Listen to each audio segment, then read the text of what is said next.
We zijn in Arnhem, in het KEMA-gebouw. En hier vindt plaats een overleg met een aantal verschillende partijen.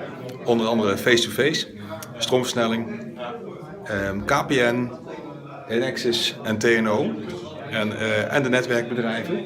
En wat we aan het bespreken zijn is een review van een matching systeem op data.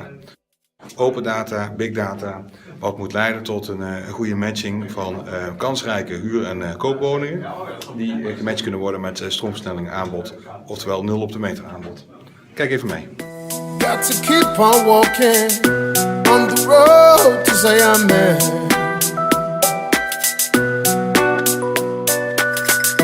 Got to keep it burning on the road to Zion.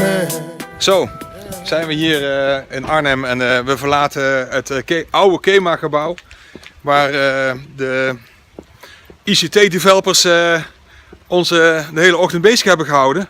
Maar er staat vanuit het TIJP-project een hele interessante case die tot supermatching gaat leiden.